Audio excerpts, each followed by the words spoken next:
ठीक है, इस टॉपिक में आज हम पढ़ेंगे कि how much amount of substance will be deposited at cathode. जैसे आप पढ़ते हैं उसमें जब हम मेटल के इलेक्ट्रो सॉल्यूशन की इलेक्ट्रोलिसिस कराते हैं तो मेटल कहाँ डिपॉजिट होती है?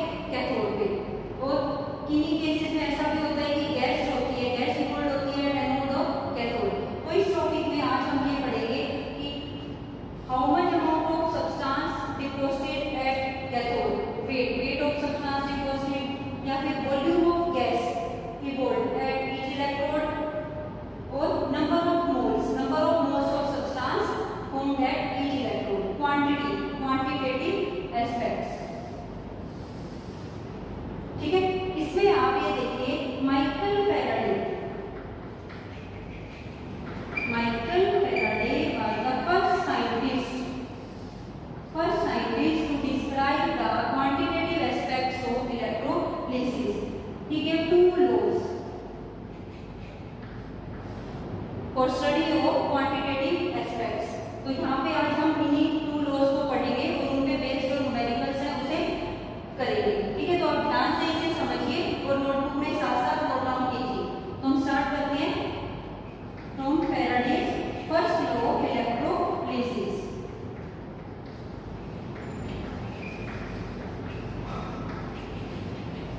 First law of electrolysis.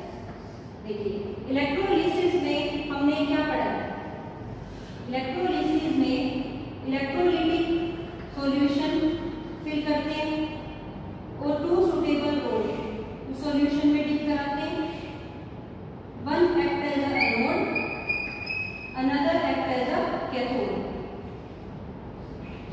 Current pass कराते हैं सॉल्यूशन में तो it allow the electricity to pass through them. तो जो आयंस होते हैं उनकी कुछ अमाउंट जो इसमें हम इलेक्ट्रोलाइट देते हैं, इलेक्ट्रोलिटिक सॉल्यूशन इसमें फिल करते हैं। जो इलेक्ट्रोलिटिक सॉल्यूशन होता है उसके जो आयंस होते हैं पॉजिटिव और नेगेटिव आयंस में से जो आयंस होते हैं वो डिपॉजिट होते हैं।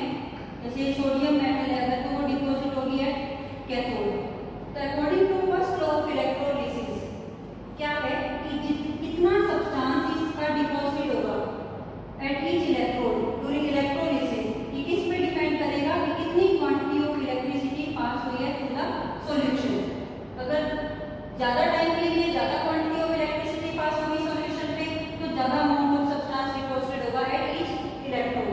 तो यहाँ से हम फर्स्ट लॉ को डिफाइन करते हैं कि wait of substance deposited at each electrode during electrolysis is directly proportional to the quantity of electricity passed through the solution। ठीक है, इसे लिखिए the amount of substance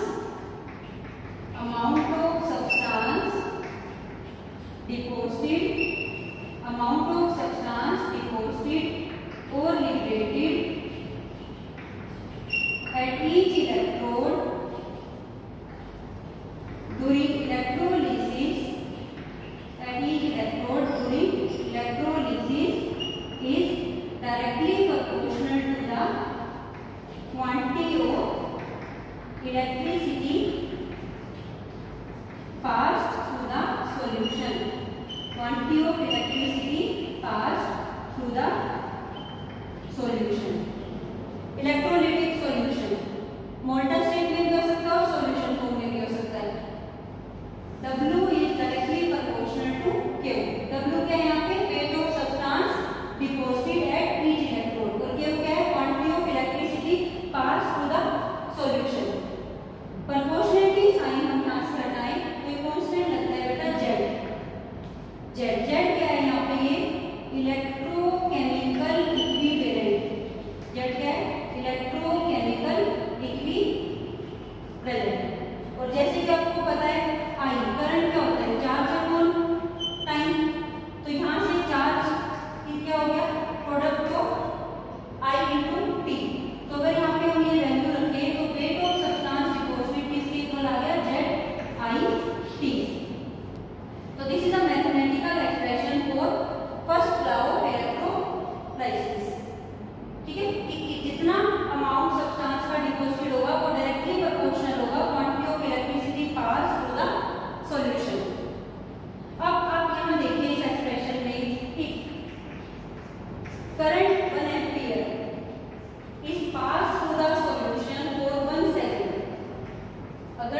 मोल। ये जो क्वांटिटी ऑफ इलेक्ट्रिसिटी है, charge on 1 mole of electron, ये इसको क्या बोलते हैं, फैराडे। ये कांस्टेंट क्वांटिटी है, कांस्टेंट क्वांटिटी है, that's why it is also known as Faraday constant, Faraday constant F। और अप्रोक्सीमेट इसकी क्या वैल्यू याद रखनी है आपको, और सोल्विंग एनी न्यूमेरिकल्स आपको याद रखनी है 96500 कूलम्ब पर मोल। ये वैल्यू आपको याद रखनी है। ये क्या है, 1 मोल इलेक्ट्रॉन पे charge, charge on 1 mole of electron, ये आपको लर्न होना चाहिए कितना होता है, फैराडे। ठीक है, इतनी वैल्यू होती है इसकी 96500। तो इसके बेस पे अब आप देखिए, अगर अब आपको Z कैलकुलेट करना है, when 1 coulomb of electricity is pass through the solution, अगर हमें Z फाइंड आउट करना है तो हम कैसे फाइंड आउट करेंगे इसका यूज करके। तो देखिए आप, ये आप सबने नोट डाउन कर लिया है, देखिए बहुत ही सिंपल है ये दोनों, तो इस पे बेस्ड न्यूमेरिकल्स भी आप इजीली सॉल्व कर लेंगे।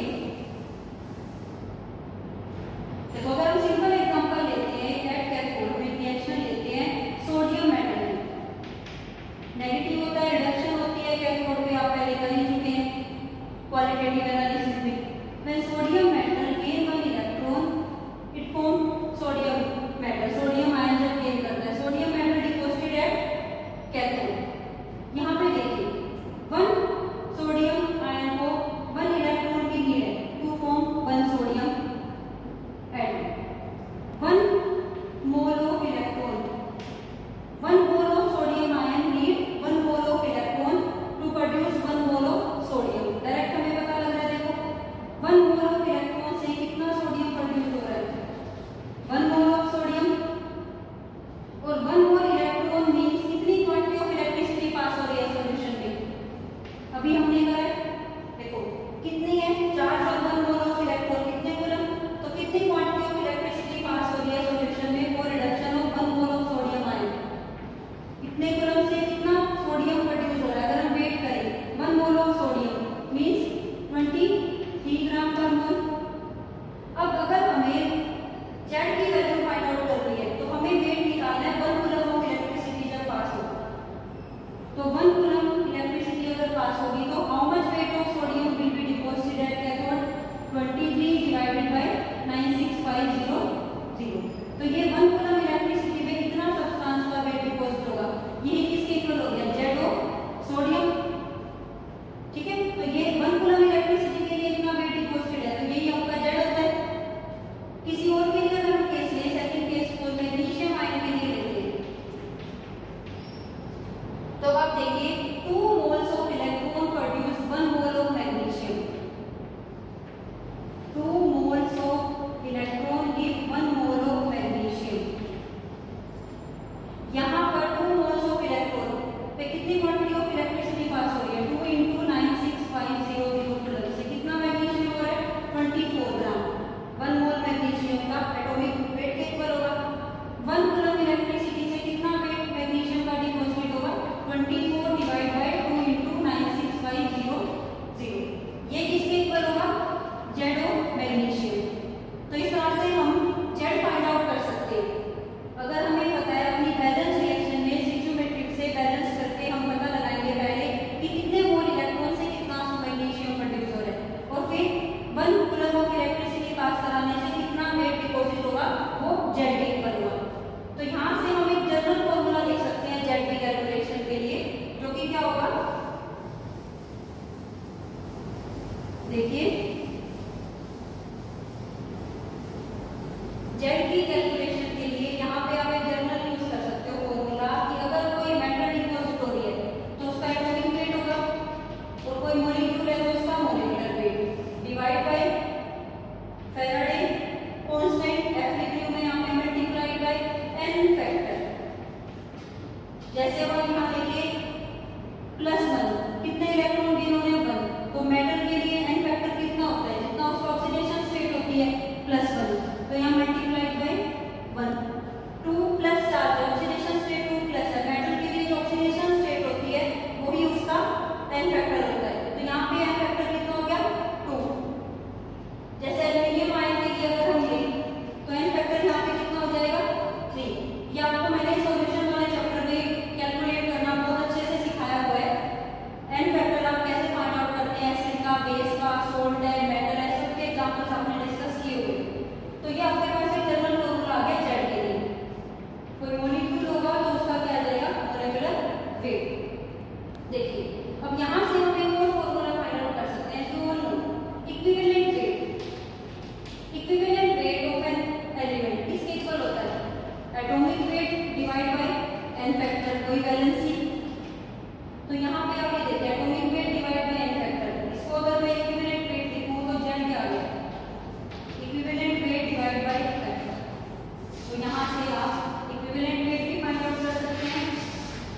और ये आपके रिलेशन यहाँ पे बनते जा रहे हैं, आप इससे कैलकुलेशंस भी न्यूमेरिकल्स की सिंपल उसमें कर सकते हैं।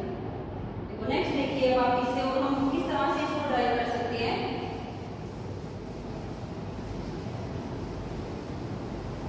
देखिए अभी आपको मैंने फर्स्ट काम में कराया है W is equal to Z Q.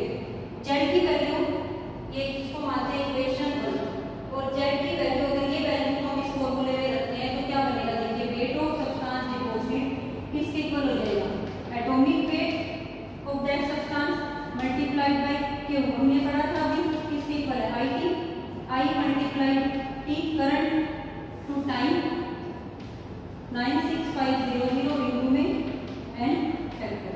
तो ये फॉर्मूला बहुत इंपॉर्टेंट है आपको किसी भी न्यूमेरिकल को सॉल्व करने के लिए, आपको इसकी हेल्प से ही ये क्वेश्चन सॉल्व होगा। अगर वेट ऑफ सब्सटेंस किसी भी का भी डिपॉजिट निकालना है टीच इलेक्ट्रोड तो इस फॉर्मूले को यूज करेंगे। और आप एक ये फॉर्मूला भी निकाल सकते हैं in term of equivalent weight, atomic weight divide by N factor. Equivalent weight into में I to T F Faraday. तो यहाँ से आप इक्विवेलेंट वेट भी फाइंड आउट कर सकते हैं। इक्विवेलेंट वेट कैसे निकलता है मेटल का, weight of substance deposited at electrode multiplied by F divide by I into T. ठीक है, तो ये सभी फॉर्मूले फैराडे के फर्स्ट लॉ से आते हैं जो आपको करने हैं। ये सारे काफी इंपॉर्टेंट है, आप ये अच्छे से नोट डाउन कीजिए। यहाँ पे देखिए W क्या है, wait of substance deposited at each electrode. Equivalent weight जो भी सब मेटल डिपॉजिट हो रही है उसका इक्विवेलेंट वेट। आई करंट जितना पास हो रहा है सॉल्यूशन में वो जितने टाइम के लिए हो रहा है T must be in second. यहाँ पे आपको सेकंड में रखना है, जो भी आपको न्यूमेरिकल में यूनिट दी है आप उसको सेकंड में चेंज कर देंगे। एफ फैराडे 1 मोल इलेक्ट्रॉन के लिए आपको इतने फैराडे की वैल्यू रखनी है और उसके अकॉर्डिंग आपको निकालना है। नेक्स्ट हम बात करते हैं Faraday second law of electrolysis की, उसके बाद हम इन दोनों पे बेस्ड जो क्वेश्चंस हैं उनको करेंगे। तो नेक्स्ट देखिए Faraday second law of electrolysis.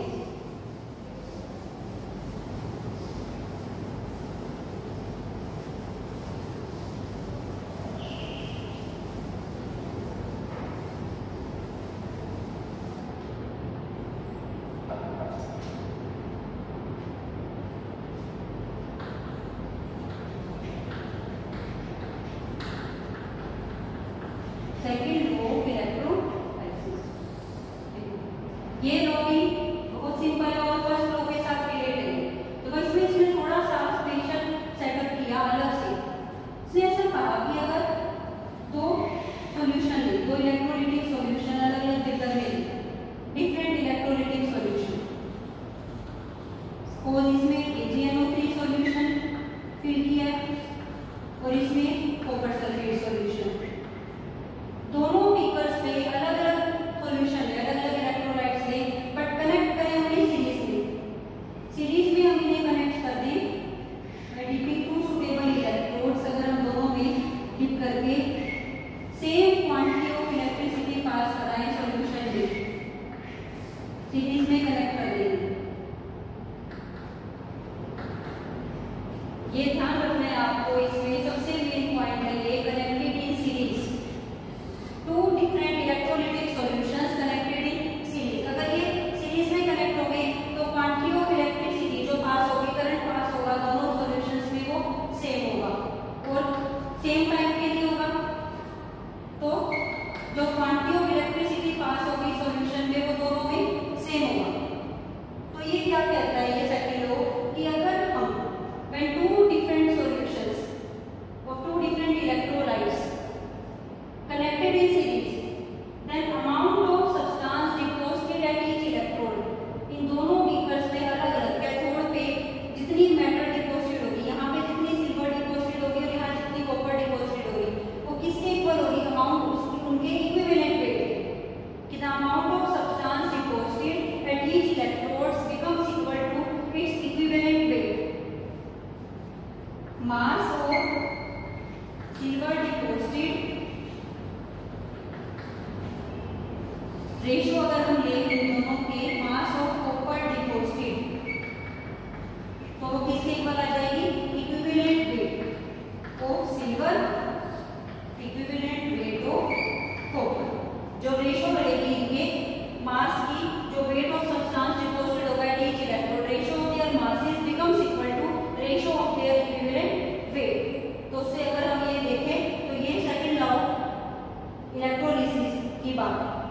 ठीक है, इसको आप नोट डाउन कर लीजिए कि according to second law of electrolysis when same quantity of electricity is passed through different solutions of electrolyte connected in a series, then mass of substance deposited at each electrode is directly proportional to the equivalent weight of the substance. ठीक है, most of the cases में बेटा जब metal होती है वो deposit होगी और मेटल डिपॉजिट होगी एट कैथोड, तो वहां पर उसकी ही बात कर रहे हैं आप कि जितना सब्सटेंस उनका डिपॉजिट होगा सेपरेटली अपनी इलेक्ट्रोलाइटिक सेल में वो उनके इक्विवेलेंट वेट के इक्वल होगा। ये है Faraday second law of electrolysis. देखो इसको हम फर्स्ट लॉ से भी प्रूव कर सकते हैं, यही स्टेटमेंट आएगी फर्स्ट लॉ में। फर्स्ट लॉ अगर हम इस पे अप्लाई करेंगे, इस बीकर में अगर हम वेट ऑफ सिल्वर निकालें कि हम अमाउंट ऑफ इलेक्ट्रिसिटी दोनों में यही रहेगी। देखो यहाँ से अगर हम वेट ऑफ सिल्वर निकालें तो वो किसके इक्वल होगा, इक्विवेलेंट वेट वाला अगर हम फॉर्मूला यूज करें जो भी मैंने कराया आपको, देखो equivalent weight of silver multiplied by Q divide by Faraday, ये तो हो गया सिल्वर के लिए। और वेट ऑफ कॉपर डिपॉजिटेड किसके इक्वल होगा, equivalent weight of copper quantity of electricity series में कनेक्टेड सेम है और है फैराडे, ये भी कांस्टेंट है। इक्विवेलेंट वेट डिफरेंट होगा बस यहाँ पे, और आप यहाँ देख भी सकते हैं, देखो वेट जो है वो डायरेक्टली रिलेटेड है इक्विवेलेंट वेट के, तो ये कैंसिल आउट हो जाएगा जब हम इनकी रेशियो लेंगे, तो यही आएगा आपके पास। जब इन दोनों की रेशियो लेंगे तो सेकंड लॉ ही प्रूफ होता है। ठीक है, तो ये दोनों लॉज जो है ये फैराडे ने दिए थे to study the quantitative aspects of electrolysis. तो अब इन पे बेस्ड हम क्वेश्चंस करते हैं। देखो किस टाइप से आपका क्वेश्चन आता है, बिल्कुल सिंपल क्वेश्चन होता है। अगर आपको फॉर्मूला लर्न है तो उस क्वेश्चन में आपको कोई प्रॉब्लम नहीं है। ठीक है, फर्स्ट क्वेश्चन देखिए अब।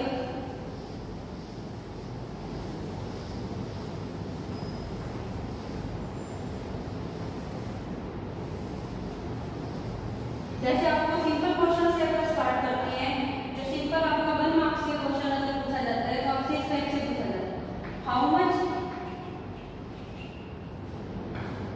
Much amount of charge is required, how much amount of charge is required for following reduction reaction.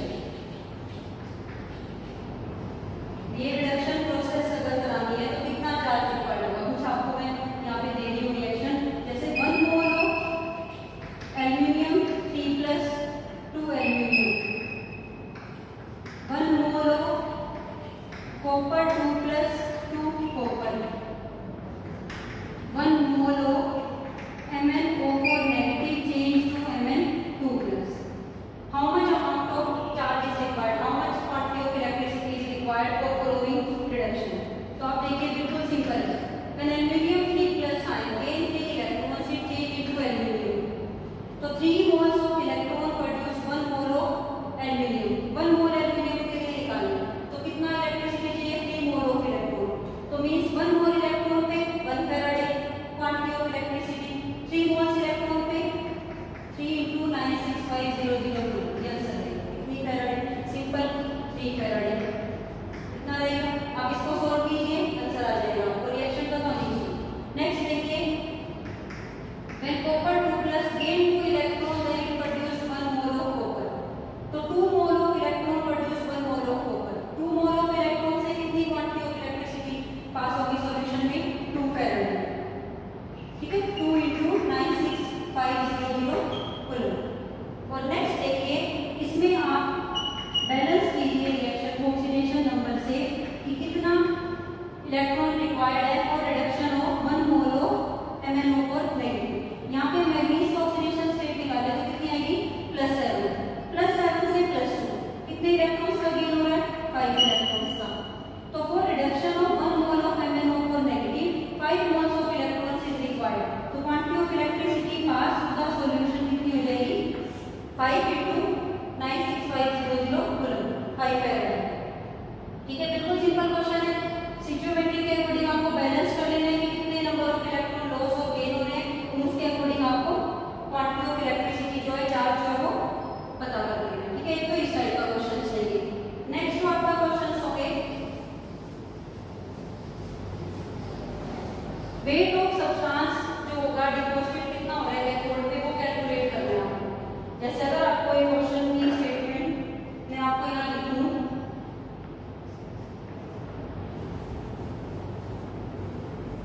a solution of copper sulfate is electrolyzed for 10 minutes with a current of 1.5 ampere. What is the mass of copper deposited at cathode?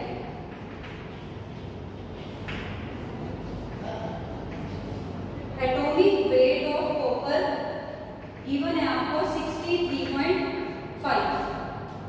तो आप देखिए बिल्कुल simple question है, आपको जो जो given है पहले आप उसे नोट डाउन कीजिए। सॉल्यूशन किसका दिया हुआ है? कॉपर सल्फेट का सॉल्यूशन दिया हुआ है, ठीक है। आपको क्या क्या गिवन है? टाइम गिवन है, कितना गिवन है? 10 मिनट। करंट कितना पास हो रहा है सॉल्यूशन पे? 1.5 एम्पीयर। आपको क्या निकालना है? Wait of substance deposited at cathode. Atomic weight जो है आपको गिवन है कॉपर का, तो बिल्कुल सिंपल है। फर्स्ट लॉ को यूज करना है, using first law of electrolysis. Weight of copper deposited किसके इक्वल होगा? Atomic weight of copper multiplied by I multiplied by T, Faraday multiplied by n factor. Copper sulphate solution है, तो metal copper 2+ ion cathode पे deposit होगी, तो cathode पे जाके रिडक्शन कराएगी by gain of 2 electrons. 1 mole of copper will be deposited at cathode. तो यहां से आप पता कर सकते हैं n factor, number of electrons कितने हैं? 2। तो वापस में सारा कुछ आपको गिवन है। वेट ऑफ कॉपर डिपॉजिट कितना हो जाएगा? एटॉमिक वेट कितना है? 63.5, करंट 1.5 एम्पीयर, टाइम जैसे मैंने आपको पहले भी कहा था change into second, 10 into 60। F Faraday constant की वैल्यू रख देंगे, N factor number of electrons के कितना होगा? 2। तो इसको सॉल्व करेंगे जब आपके पास, तो आपके पास आंसर आएगा 0.29 ग्राम। ये हो गया wait of copper deposited at each electron, ठीक है। सब कुछ आपको गिवन था, बस आपको फॉर्मूला अच्छे से लर्न होना चाहिए और उसका करना चाहिए। इक्विवेलेंट वेट वाला फॉर्मूला भी रख सकते हैं, उसके लिए भी पहले आप इक्विवेलेंट वेट निकालेंगे, बात वही पड़ेगी। आप जो एटॉमिक वेट है उसको डिवाइड करेंगे n फैक्टर से 2 से और वो रखेंगे, या फिर आप इसमें करके सॉल्व कर सकते हैं। तो ये आपका आंसर आ जाएगा। एक तो आपके इस टाइप के क्वेश्चन है, बिल्कुल सिंपल क्वेश्चन है, ये एनसीईआरटी के एक्सरसाइज में गिवन है ये क्वेश्चन। एक एग्जांपल आपका ये एनसीईआरटी का सोल्व एग्जांपल है, निकल सल्फेट का सॉल्यूशन दिया हुआ है, सेम यही न्यूमेरिकल है, आप करके देखना उसको, बहुत ही इजी है। नेक्स्ट देखिए एक टाइप और क्वेश्चन की,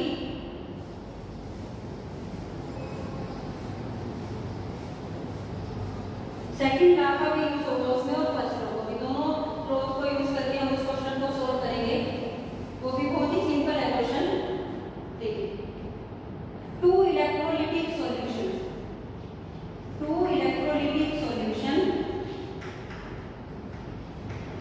of AgNO3 and copper sulfate connected in series में connected है। if a current of 2.5 ampere is passed through the solution till कब तक पास कर रहे हैं? till 1.078 gram of silver will be deposited. Silver deposited जब तक इतनी सिल्वर डिपॉजिट जब तक करा, तो आपसे पूछा है how long did the current flow. और आपसे एक और क्वेश्चन पूछा है what is the mass of copper deposited. What is the mass of copper deposited at cathode? आपको इसमें दो क्वेश्चन पूछे, एक तो टाइम पूछा है how long did the current flow, कितने टाइम तक करंट फ्लो करेगा, और कितना मास कॉपर का डिपॉजिट होगा। सिल्वर का क्या हुआ है, कितना मास डिपॉजिट होगा। अगर हम 2.5 एम्पीयर करंट पास कराते हैं दोनों सॉल्यूशंस में से, as they are connected in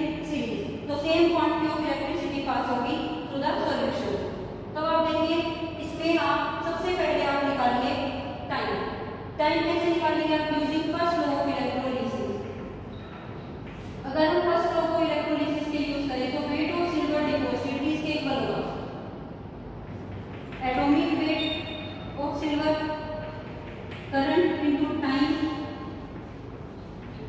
multiplied by n factor.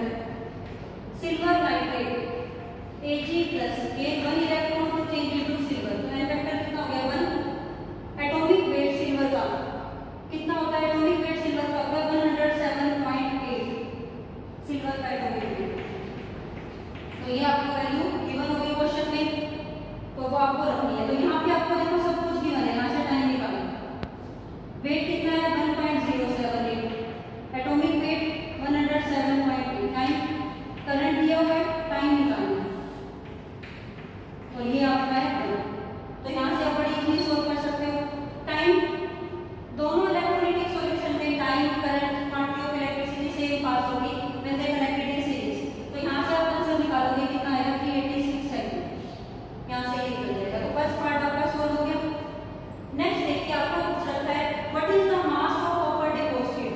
अगर आपको सिल्वर का मास पता है कितना डिपॉजिट हो रहा है तो आप कॉपर का निकाल सकते हो यूजिंग सेकंड लॉ। देखो सेकंड लॉ क्या कहता है? Wait of silver deposit ratio अगर हमने वेट ऑफ कॉपर डिपॉजिट तो वो किसके इक्वल होता है? Equivalent weight of silver divide by equivalent weight of copper. तो आपके पास सिंपल है, ये भी हमें पता है, ये भी हम कैलकुलेट कर सकते हैं, हमें ये निकालना है वेट ऑफ कॉपर। तो वेट ऑफ कॉपर को अगर हम यहाँ लेके जाएंगे सोल्व करेंगे तो किसके इक्वल आ जाएगा? Weight of silver equivalent weight of copper divide by equivalent weight of silver. तो weight of copper, weight of silver कितना है 1.078, equivalent weight of copper atomic weight copper का कितना होता है 63.5।